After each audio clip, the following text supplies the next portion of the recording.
Good morning, student. Uh, Welcome you all. Today, I'm going to be continuing the lesson. That is second lesson. I hope you understand the last two videos was discussed about the law of demand. Okay. I hope you read well because that is very important question. That is coming under the 5-mark questions. Okay. You have to start from the law of demand definitions and assumptions. You have to write the table, give the explanation for the table, and draw the diagram, also market diagram. Okay. Now we're going to discuss about the next topic, that is called determinant of demand. தேவையை தீர்மானிக்கின்ற காரணிகள் என்ன? புரியுதுங்களா? அது ஒரு மனிதனுக்கு ஒரு பொருள் மீது அதை வாங்கணும் அப்படின்ற ஒரு தேவை ஏற்படுவதற்கு பல்வேறுபட்ட காரணங்கள் இருக்கின்றது. அவருக்கு பிடிச்சிருக்கலாம், இல்லை அவருக்கு தேவைப்பட்டு இருக்கலாம், இந்த மாதிரி பல்வேறு விஷயங்கள் இருக்கலாம். நம்ம டிஸ்கஸ் பண்ணுவோம் அதை ஒன் பை ஒன்னா. Okay, good. Determinant of demand. First one is changes in taste and fashions. அது ஒரு கன்சியூமருக்கு ஒரு பொருள் மீத ஒரு ஆர்வம், வாங்கணும் அப்படின்ற ஒரு ஆர்வம் இருக்கும், ப்ளஸ் அவருடைய விருப்பமும் இருக்கலாம். புரியுங்களா? ஸோ முதல் தேவைக்கு பற்றி சொன்னால் அவர் taste on the goods and fashions for using that commodity. புரியுதுங்களா? So the demand for some goods and services is very susceptible to changes in taste and fashions. புரியுங்களா? Good. Next பாருங்க, இப்போ changes in weather. நம்ம வெதரை பற்றி நிறைய பேசுகிறோம். இப்போ வந்து கிளைமேட் கொஞ்சம் சேஞ்ச் ஆயிருக்கு. Of course we are near to the that is rainy season for our areas. Monsoon நம்ம பக்கம் திரும்பி வரப்போகுது. ரிட்டேட்டிவ் மான்சூன் சொல்லணும் நம்ம. அது ஆக்சுவலாக நார்த் ஈஸ்ட் மான்சூன். ஓகேங்களா? அது நமக்கு வரப்போயிட்டுருக்கு. நம்ம நல்லா ஜாகிரதையாக இருப்போம் இப்போ எல்லாமே. ஏன்னா மழைக்காலத்துக்கு ஏற்பட நம்ம தயாராக இருக்கணும். ஸோ அந்த அப்போ பார்த்தீங்கன்னு சொன்னால் இந்த வெதர் கண்டிஷன்ஸும் நமக்கு நம்மளோட தேவைகளை வந்து மாற்றி அமைக்குன்னு சொல்கிறாங்க. And unusually dry summer results இந்த increase in the demand for cool drinks. அது அப்படியே ஆப்போசிட். நம்ம என்னமோ சம்மர் பற்றி பேசுகிறோங்க. இப்போ என்ன, சப்போஸ் விண்டர் ஆச்சுன்னா what will happen? Suppose rainy season, so entire the demand will change particular commodity. Even some கமாடிட்டிக்கு டிமாண்டே இருக்காமல் போகலாம். ஜீரோன்னு சொல்ல முடியாது, பட் கம்பேரிட்டிவ் வெரி லெஸ். பார்த்தீங்கன்னா இங்கே கூல் ட்ரிங்க்ஸ் சொல்கிறாங்க. சம்மர் சீசனில் பயங்கரமாக நமக்கு என்ன பண்ணும், கூல் ட்ரிங்க்ஸ்க்கு டிமாண்ட் இருக்கும், சேல்ஸ் நல்லாயிருக்கும். அது ரெய்னி சீசனாக இருந்தால் we go for the hot drinks, coffee, tea. Next பார்த்தீங்கன்னு சொன்னால் அந்த வெதர், அந்த கிளாத்து, நம்ம ரெயின் கோட்ஸ், ஆம்பர்லா, லைக் தட் நம்ம என்ன பண்ணலாம், அது மாதிரி நம்ம நிறைய பொருளுக்கான தேவை ஏற்படலாம். ஓகேங்களா? Taxation and subsidy. Of course tax அப்படின்னு பார்த்தீங்கன்னா மக்களுடைய இந்த கன்சம்ஷன் ஆக்டிவிட்டிஸ் குறைக்கிறது தான் டேக்ஸ். டேக்ஸ் இன்க்ரீஸ் பண்ணால் மக்களுக்கு அந்த பணம் வந்து வெளியில் போயிடும். அப்போது people have less of amount. So less amount will command on less goods. ஓகேங்களா? அப்போது டேக்ஸ் வந்து ரெடியூஸ் த டிமாண்ட். சப்சிடின்னு பார்த்துச்சுன்னா that boost the demand. Subsidy என்பது அதுக்கு ஒரு மானிய விலைன்னு சொல்லுவாங்க. அது குறைந்த விலைக்கு தருது, பாதி விலைக்கு பொருள் தருதுங்க. அவர் பாதி விலைக்கு பொருள் கொடுத்தா நம்ம என்ன வாங்குவோம் இல்லைங்களா? அப்போ அது என்ன பண்ணும், டிமாண்டை இன்க்ரீஸ் பண்ணும். So tax and subsidy has its own impact on demand. Okay, next changes in expectations. எதிர்பார்ப்பு. ஃபார் எக்ஸாம்பிள் சமீபத்தில் கூட நம்ம வந்து கோல்டோட ப்ரைஸ் பயங்கரமாக ஏறிச்சு. இன்னும் ஏறிடும்னு சொல்லிட்டு கொஞ்சம் பேர் வாங்கியிருக்கலாம். சில டிப்ளமெண்ட்டாக திங்க் பண்ணுற என்ன பண்ணலாம், இல்லை ரொம்ப அது டூ மச்சாக போயிட்டுருக்கு, கண்டிப்பாக குறையிறதுக்கு வாய்ப்பு இருக்குன்னா இப்போ ரீசெண்டாக கொஞ்சம் குறையிறதுக்கு கொஞ்சம் அமௌண்ட்டு, ஆனால் ஏறின வேகத்துக்கு இல்லை, பட் இருந்தாலும் கொஞ்சம் குறைஞ்சிட்ருக்கு ரேட் ஆஃப் அந்த கோல்டு.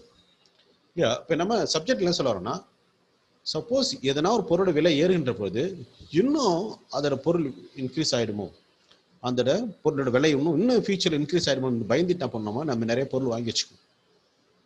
ஸோ அந்த மாதிரி இன்னும் பொருளுக்கான தேவை வந்து இன்க்ரீஸ் ஆகலாம். Expectation of price in the rise in price in future results in increase in demand. புரியுங்களா? எதிர்காலத்தில் அந்த பொருளோட விலை இன்னும் ஏறி போயிடும். கண்டிப்பாக நம்ம என்ன சொல்ல தெரியுங்களா, இப்போ நம்ம வந்து ரெய்னி சீசனாக இருப்போது நம்ம இப்போ என்ன பண்ணோம், இப்போயே அம்பர்லா விற்க ஆரம்பிச்சுட்டு இருப்பாங்க. ரெயின் கோட்ஸு, அது மாதிரிலாம் சில விஷயங்கள்லாம். அப்போ இந்த ரெண்டாவது வந்து பார்த்தீங்கன்னா ஃபயர் ரூட்டு கிராமத்துல அந்த ஃபயர் ரூட்டை சேமித்து வச்சுப்பாங்க. இன்றைக்கி எல்லாமே எல்பிஜி கேஸ் தான் இருந்தாலும் கூட even now some family LPG கேஸை திடீர்னு ஷட் டவுன் ஆகிடுச்சு என்ன பண்ணுறது? இந்த வீடு நம்ம என்ன பண்ணலாம், அந்த ஃபயர் ரூட் கலெக்ட் பண்ணி வைக்கிறது இல்லைங்களா.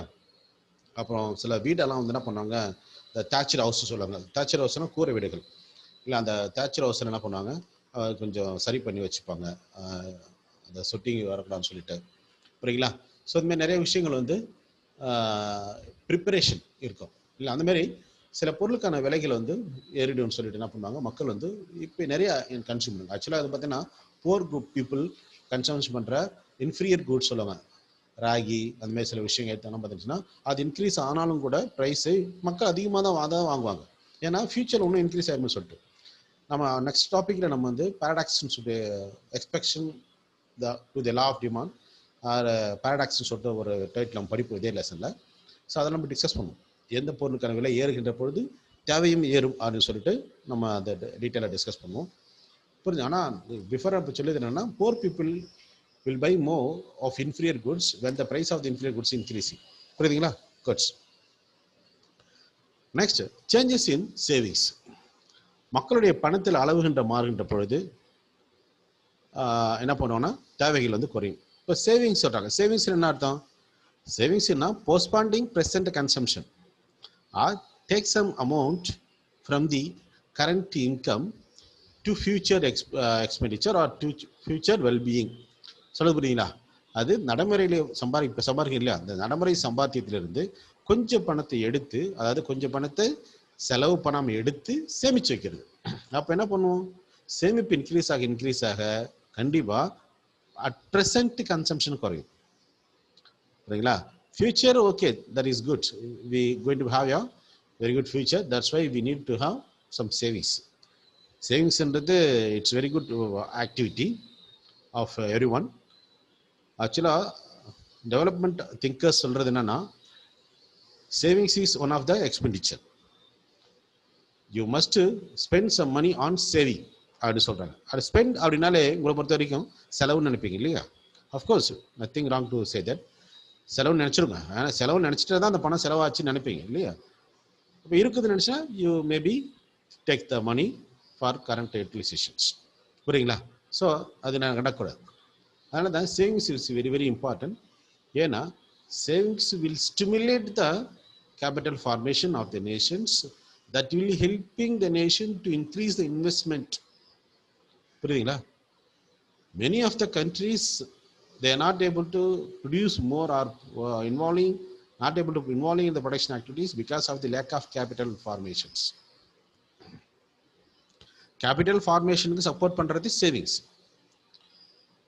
சேவிங்ஸ் என்ன நடத்தீங்களா, பேங்க் ஒரு ஆக்டிவிட்டிஸ் டெபாசிட் கலெக்ட் பண்ணுவாங்க. அங்கே என்ன பண்ணாங்க, they collect the savings from the even the grass root people and accumulate all the savings and invest in some production activities. புரியுங்களா? இங்கே பாருங்க, இப்போ அதான் சொல்கிறாங்க savings and demand are inversely related. Inversely அப்படின்னா தலைகீழ் உறவுன்ற அர்த்தம். அதாவது சேவிங்ஸ் இன்க்ரீஸ் ஆச்சுன்னா டிமாண்டு குறையும்னு அர்த்தம். சேவிங்ஸ் கீழே போயிட்டோம்னா டிமாண்ட் இன்க்ரீஸ் ஆகிடுது. அப்போ அது பணத்தை செலவு பண்ணாமல் சேமிச்சா செலவு பண்ணணும்னு அர்த்தம், பொருள் எதுவும் வாங்கணும்னு அர்த்தம். அப்போ டிமாண்டு கம்மின்னு அர்த்தம். சரிங்களா? So changes in savings also has its own impact on demand for a commodity. Okay, next we're going to see the status of trade activities. Status of trade activities நீங்க காமர்ஸ்ல படிச்சிருக்கலாம். Trade activities. ட்ரேட் அப்படின்ற விஷயம் எப்போ நடக்குது? ரெண்டு விஷயம் இருந்தால் மட்டும்தான் ட்ரேட் நடக்கும். What are the two things? One side is surplus, another side is scarcity. புரியுதுங்களா? ஒரு பக்கம் தேவைக்கு அதிகமான பொருட்களும், இன்னொரு பக்கம் பற்றாக்குறையான தேவைக்கு பற்றாக்குறையான அளவும் இருக்க வேண்டும். ஸோ அப்படி இருக்க பட்சத்தில் தான் பார்த்தீங்கன்னு சொன்னால் ட்ரேட் வாணிபம் விஷயம் வந்து ஏற்படும். அதிகமாக இருக்கிற இடத்துல இருந்து கம்மியாகிற இடத்துக்கு பொருட்கள் செல்லும். ஸோ இது இயற்கை. ஆக்சுவலாக நம்ம சைக்ளோன் சொல்கிறோம். சைக்ளோன் எப்படி வருதுங்க? விண்ட் ஃபோர்ஸாக வர்றதுனால தான். ஏன் ஃபோர்ஸாக வரணும்? Because of the depression. டிப்ரெஷன்னா குறைந்த காற்றழுத்த தாழ்வு மண்டலம் சொல்லுவாங்க. இப்போ அட்மாஸ்பியரை பொறுத்த வரைக்கும் அந்த வெதர் வந்து அந்த அந்த மாஸ், அந்த டெம்பரேச்சர், அந்த ப்ரெஷர்ஸ் இல்லை, அந்த ப்ரெஷர் வந்து எல்லா இடத்துலையும் சமமாக இருக்கணும். எங்கே ப்ரெஷர் குறையுதோ உடனே ப்ரெஷர் அதிகமாக இடத்துல வந்து அந்த காற்று வரும். அந்த depends upon the size with அந்த அந்த அளவு, அந்த டிப்ரெஷன் அளவு பொறுத்து விண்டோட வேகமாக அப்போ தான் வந்து சைக்ளோன் வர்றதுக்கான வாய்ப்பு நிறையா இருக்குன்னு சொல்லுவாங்க. அது சயின்ஸ் நம்ம 10th படிச்சிருக்கோம், சயின்ஸில் படிக்கலாம். தான் சைக்ளோன் வர்றதுக்கு பேசிக்காக ஒரு விஷயம் லைக் தட். சரிங்களா? அப்போ depends upon the surplus or depends upon the scarcity, the trade will be change. If I want to consume apple, which is not cultivated in our locality, but I want to consume, I want to have, I want to take some utility from the apple, where are I supposed to go? Of course, if it is available in the market, we must say thanks to trade. புரியுதுங்களா சொல்றது? Okay. During the period of boom, come to the point. Video பாருங்க. During the period of boom, boom அப்படின்னா என்ன தெரியுங்களா உங்களுக்கு? Trade சைக்கிளில் ஒரு fluctuation wave மாதிரி ஒரு லைன் போட்டு காட்டிருப்பாங்க. ட்ரேட் சைக்கிள், பிஸ்னஸ் சைக்கிள் அப்படின்னு சொல்லுவாங்க. அதை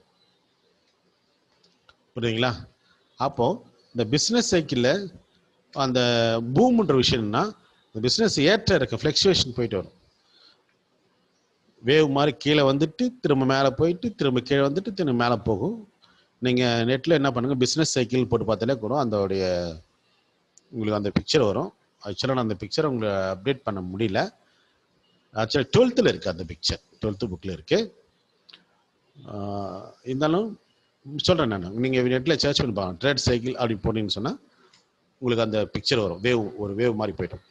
அது டிப்ரெஷன், ப்ரக்ரெஸ், பூம், அப்புறம் ரிக்ரெஷன், அகெயின் டிப்ரெஷன், அப்புறம் அகெயின் ப்ரோக்ரஸ் அப்படின்னு சொல்லிட்டு அப்ஸ் அண்ட் டவுன் சொல்லுவாங்க. அது ட்ரேட் சைக்கிள், அது வாணிப சக்கரம் சொல்லுவாங்க. ஓகேங்களா? த பூம் என்பது that is a very good situation in the nation. பூம்னா every thing is fulfilled, prosperity, அப்படியே நல்ல வளர்ச்சி அடைஞ்சிச்சுன்னு அர்த்தம். தட் டைம் அந்த பூம் சிச்சுவேஷன் பார்த்தீங்கன்னு சொன்னால் உங்களுக்கு நிறைய டிமாண்ட் வர்றதுக்கு வாய்ப்பு இருக்குது. ஏன்னா வெரி குட் எக்கனாமிக் சிச்சுவேஷன்ஸுக்கு income with the people's more, so people will have more demanding power or purchasing power, so commodity will be definitely demanded more. புரியுங்களா? சொல்ல புரியுங்களா? அப்போ boom situation, during the boom period and the prosperity, the demand for all commodities tended to increase. எல்லா பொருளுக்கான தேவை அதிகமாகும் boom பீரியட்ல. ஏன் என்ன சொன்னா, பூம் பீரியட் என்பது very good economic situation, people all having more money. அந்த கான்ட்ராட்சி அப்படின்னா அர்த்தம் தெரியல. அப்படியே தலையிட சொன்னா டிப்ரெஷன் டைம்ல what will happen? People standing without money, or people standing with bare hands, no money in the hands of the peoples, so they said they are not having any purchasing power. புரியுங்களா? So during time of depressions there is a general slackening of demand. தேவையில ரொம்ப மிகப்பெரிய ஒரு மாற்றம் ஏற்படும், குறைஞ்சிடும். புரியுங்களா? So dear student, இது ஒரு லெசனாக மட்டுமே பார்க்காம ஒரு லைஃப் ஸ்டைலாகவும் பார்க்கலாம். நீங்கள் லைஃப் உங்களுக்கு தேவையான விஷயத்தையும் புரிஞ்சுக்கலாம். அதான் எக்கனாமிக்ஸோட பியூட்டி. ஒரு பொருளோட தேவை, நீங்கள் ஆக்சுவலாக ஷாப்புக்கு போகிறீங்க, வெஜிடபிள்ஸ் வாங்க போகிறீங்கன்னு வச்சுக்கோங்க. Vegetables you asking the price of all the vegetables அப்படி சொல்லிட்டே வராங்க. ஒரு அப்படியே ஆசிலேஷனே இருக்கிறீங்க, இது வாங்கலாமா அது வாங்கலாமா, ரேட் அதிகமாகிட்டு இருக்கும் சொல்லிட்டு.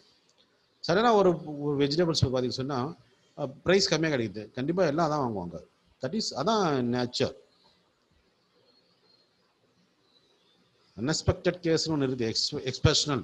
எல்லாத்துலேயுமே தனி மனிதன் தொட்டு சமுதாயம் பிறகு எல்லாத்துக்குமே எக்ஸப்ஷனல் கேஸ் அப்படின்னா அது வந்து சிறப்பு வாய்ந்தது, தனித்துவம் வாய்ந்ததுன்னு சொல்லுவாங்க. அது ஓகேங்களா? தவிர்க்க முடியாத சில விஷயங்கள் இல்லாமல் எல்லா பொருளையும் வாங்கணும். Even though the price is good more, we must buy the commodity. அந்த பொருள் வாங்கணும்னு நினைப்பாங்க. பட் அவாய்ட் பண்ணலாமே அப்படின்ற சுச்சுவேஷன் வரதுக்கு வாய்ப்பு இருக்குது. அப்போ என்ன பண்ணுவாங்க, ப்ரைஸ் கம்மியாக இருக்கிற பொருளை வாங்கிட்டு போங்க. ஃபார் எக்ஸாம்பிள் இப்போ டொமேட்டோ வந்து பார்த்தீங்கன்னு சொன்னால் price of tomato is increasing now. இப்போ என்ன பண்ணுவாங்க, நம்பர் ஆஃப் டொமேட்டோ யூஸிங் இந்த food maybe our mother will reduce. அப்படி தான் இருக்கும். சப்போஸ் டொமேட்டோ ப்ரைஸ் கம்மியாக இருக்கும்போது tomato rice, tomato sauce, tomato something like everything prepared by the tomato. அப்படி தான் இது வந்து நான் ப்ரைஸ்க்கு சொல்ல, ஹியூமன் டெண்டன்சியாக தான். எந்த பொருள் அதிகமான விலை இல்லையோ அந்த பொருளை வாங்கி பயன்படுத்துன்றது தான் ஒரு rational human being. Good. Come to the next point. You understand? 6 point இந்த நம்ம டாப்பிக்கில் பேசிட்டு இருக்கிறோம். One is the changes in taste and fashions, changes in weather, taxation and subsidy, changes in expectation, changes in savings, and state of trade activity. State of trade activity. Good? Okay. Next point. Advertisements. Very good. இன்ட்ரெஸ்டாக படம் பார்த்துட்டு இருக்கும்போது நமக்கு பிடிக்காத ஒரு வார்த்தை என்னது? Advertisement. நாடகம் பார்த்துட்டே இருப்பாங்க வீட்டில். யாரடி மோகினி, ஸ்வேதா வந்துட்டா, அடுத்து என்ன சொல்ல போறா அப்படின்னு சொல்லி திங்க் பண்ணுவாங்க.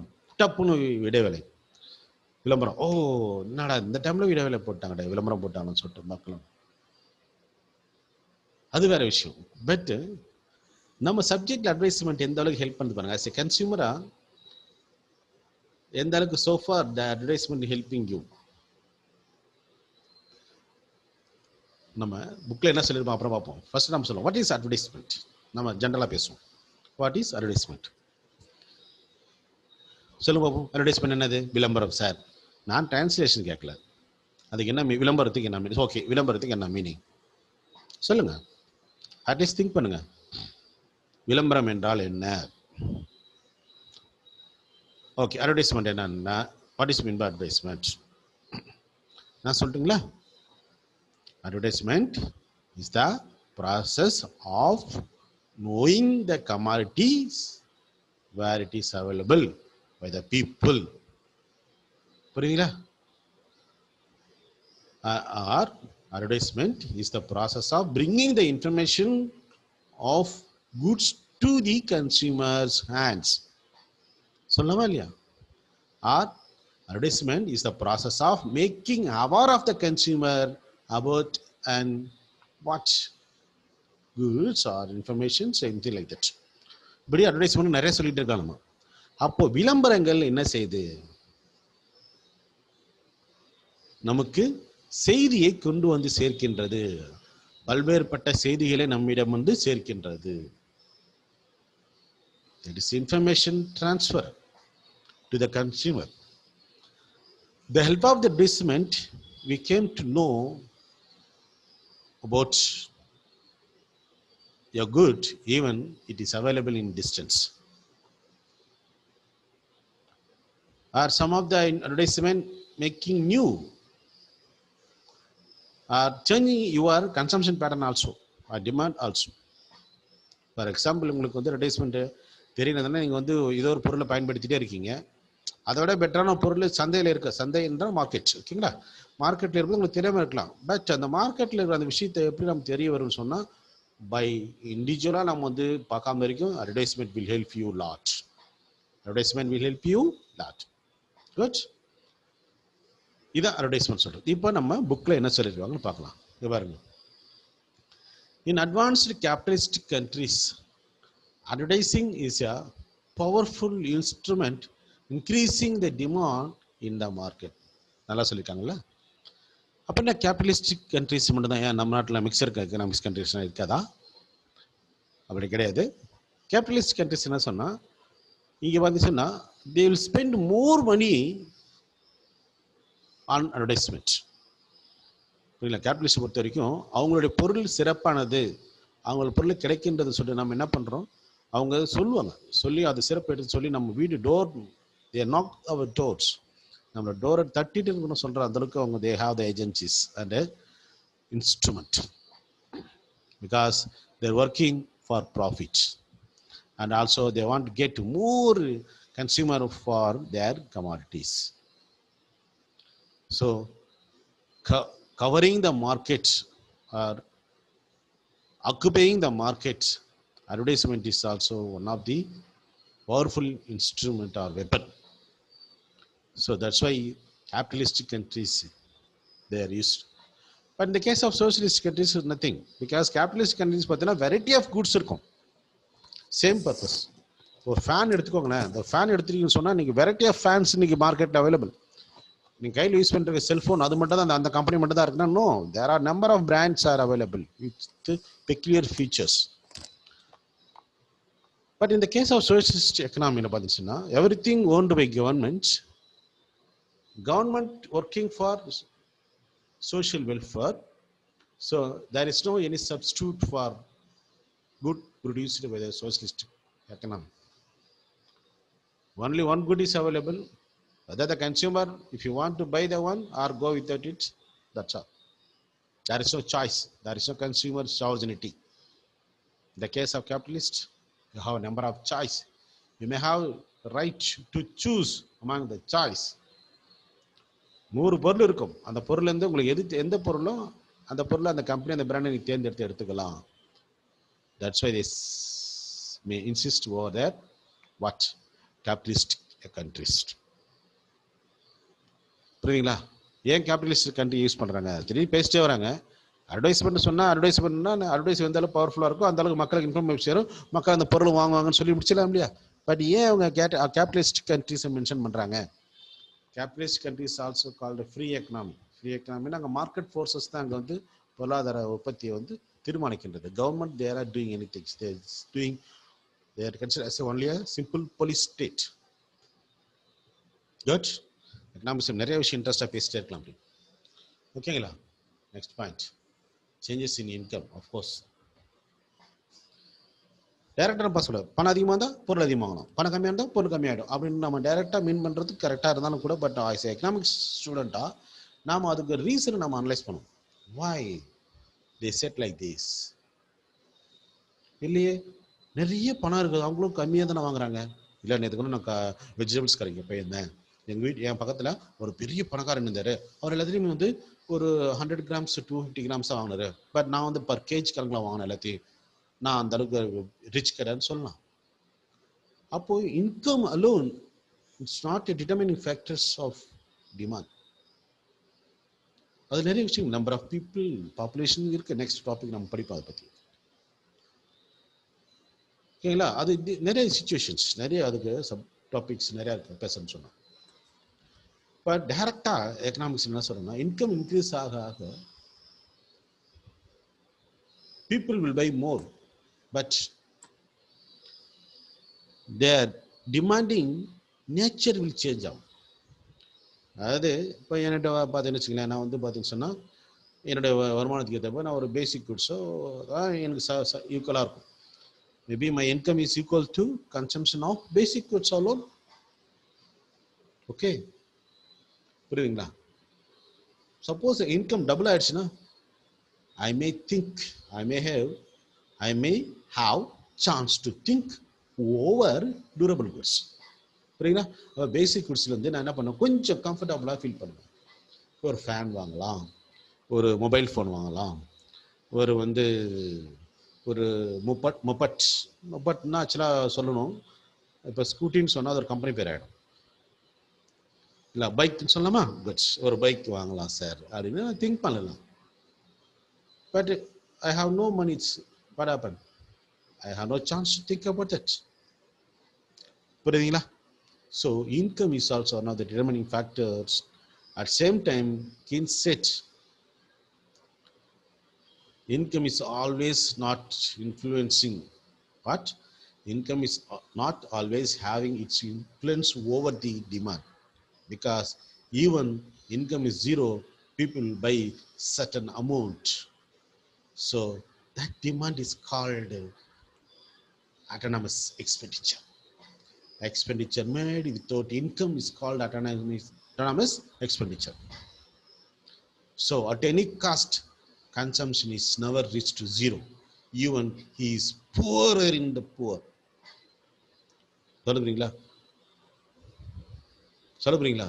அப்போது அவன் ரொம்ப ஏழையாக இருந்தாலும் கூட கன்சம்ஷன் என்பது அவன் he is also spend some money or be some money on basic goods. மனுஷன் உயிர் வாழணும் இல்லையா? பணம்னால உயிர் வாழணும். Okay good. இப்போ வந்து நீங்கள் ஸ்லைடை பாருங்கள், வீடியோ பாருங்கள். An increase in family income may increase the demand for durable likes. Durable goods அர்த்தம், durable goods like video recorder and refrigerators.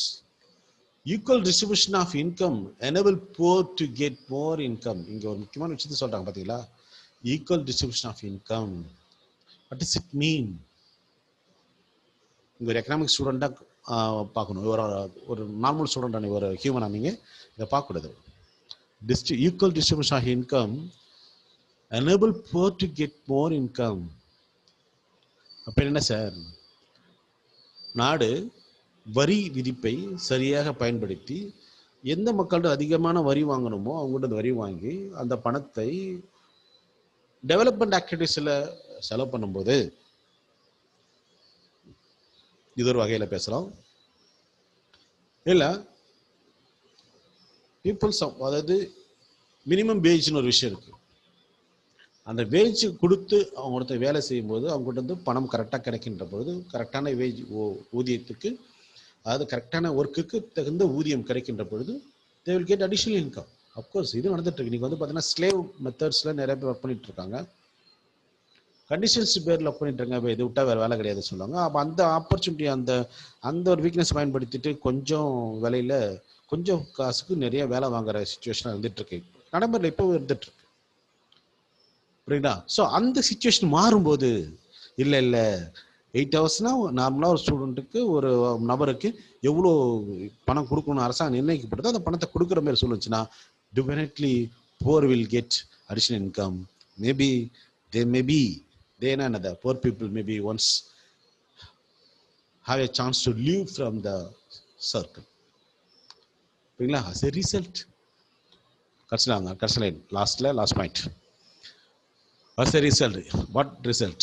If income is distributed equally, it resulted in consumption level increases. புரியுதுங்களா? Yes, students, it's a very, very important topic. It's not just as an economic student, for a human being. The last point we're going to discuss called changes in populations. Of course, population, மக்கள் தொகை என்பதும் தேவையான பொருள் அது. For example, உங்கள் வீட்டில் 2 பேர் தான் இருக்கிறாங்கன்னா 2 பிளேட் போதும். ஓகே, அடிஷனலாக என்ன வந்தாங்கன்னா 1 or 2 இருக்கு அடிஷனலாக. 10 பிளேட் வாங்க அவசியம் கிடையாதுல்ல. அஃப்கோர்ஸ் 10 child இருக்குன்னா 10 plate இஸ் நீடட். அப்போ number of cages rise increase ஆகிட்டு இருக்கும். அதுமாரி லைக் தட் அப்படியே அடிஷனலாக போயிட்டே இருக்கும். பாப்புலேஷன் உணவு, அதாவது பாப்புலேஷன் இன்க்ரீஸ் ஆக மால்தோஷன் தேரிய பாப்புலேஷன் வருவார். இந்த one of the oldest population theory, great, which is more applicable to the underdeveloped countries or third world countries. புரியுதுங்களா? அது மக்கள் தொகை பெருக அவங்களோட தேவை அதிகமாக இருக்கு. இப்போ பார்த்தீங்கன்னா இப்போ மொபைல் ஃபோனோட பிரச்சனை நிறைய வந்துட்டு இருக்கு இந்த ஆன்லைன் கிளாஸில். I feel very sorry, but this is also one of the time that is a disaster time. We need to have the awareness over this time to overcome the struggles. We need to find the strategies to overcome the struggles. Understand? Can you able to follow me? So we need to live. அதாவது என்ன சொன்னா, நம்ம survival நம்ம இருக்கணும்னு சொன்னா we need to have the challenges. We have the power to face the challenges. Life is really a challenging. Day by day a challenge. The future is uncertainty, but we believe in strong about the future. Okay, my dear students, changes in population. The demand for goods depends on the size of populations. An increase in the population tended to increase the demand for goods, and a decrease in population, of course, tended to decrease the demand. If other thing remaining கான்ஸ்டன்ட்றது வந்து அந்த conditions. Sir எங்கள் வீட்டு பக்கத்தில் வந்து 5 குழந்தைகள் இருக்காங்க sir. ஆனால் அவங்க வந்து நாங்கள் வாங்குறத விட கறி கம்மியாக தான் சார் வாங்குறாங்க, நாங்கள் வாங்குறத காய்கறி கம்மியாக தான் சார் வாங்குறாங்க அவங்கன்னு சொன்னால், அஃப்கோர்ஸ் இது நடக்கலாம். மக்கள் தொகை அதிகமாக இருந்தால் அதிகமாக கன்சியூம் பண்ணணும்னு அவசியம் கிடையாது தான். ஆனால் கண்டிஷன் பண்ணல, ஏன்னா அவங்களோட எக்கனாமிக் ஸ்டேட்டஸ் ஒன்று இருக்கு இல்லையா. Maybe their economic status is not enough to feed properly about the family. Okay, single family child ஃபேமிலிலாம் இருக்குது. If they having surplus money, of course they can able to buy. Cycle வாங்கி கொடுப்பாங்க, car வாங்கி கொடுப்பாங்க, விதவிதமாக சாப்பாடு ட்ரெஸ் எல்லாம் போடலாம், செப்பல் போடலாம், லைக் தட் மாதிரி செஞ்சுக்கலாம் ஃபெசிலிட்டிஸ். இப்போ அதனால் மக்கள் தொகை கம்மியாகிற வீட்டில் வந்து குறைவான தேவையும், மக்கள் தொகை அதிகமான வீட்டில் வந்து அதிகமான தேவைன்றது வந்து ஒரு பரந்த கண்ணோட்டத்தர பார்க்கணும். கேட்கலாம் good. So this is something about the changes in populations. என்ன சொல்ல வரேன்னா, பாப்புலேஷன் இன்க்ரீஸ் ஆச்சுன்னா டிமாண்ட் இன்க்ரீஸ் ஆகும், தட்ஸ் ஆல். Okay good. இந்த 9 பாயிண்ட் நம்ம எதை டிஸ்கஸ் பண்ணோம்? What are the determinant factors of demand அப்படின்னு கேட்டாங்கன்னா you have to write this question. 2 mark கேட்டாங்கன்னா 2 point is enough. 2 point you have to write the subheading alone. 2 mark கேட்டாங்கன்னா 3 மார்க்னா any 3 சப்ஹெட்டிங்கு நீங்கள் subheading எழுதி எக்ஸ்பிளனேஷனாக போதும். 5 மார்க்னா யூ ஹவ் டு ரைட் மோர் தென் 5. எக்ஸாக்டாக 5 எழுதுவது, மோர் தென் 5 எழுதும். Good. Okay my dear student, I conclude today's class with this topic and I continue the class from the next video. Again, I want to insist and I have the responsibility to telling you, that is, please avoid unwanted outing. If it is any necessity, use all protective measures. Take all protective measures. Keep distance between the people. Those who are known are known. Here the question is not known and unknown. The question is protection, safety. Okay, the disease will not have any courtesy and any principles. They're flowing over the wind, floating over the wind. Okay, my dear student, be safe, be healthy, avoid unwanted outing.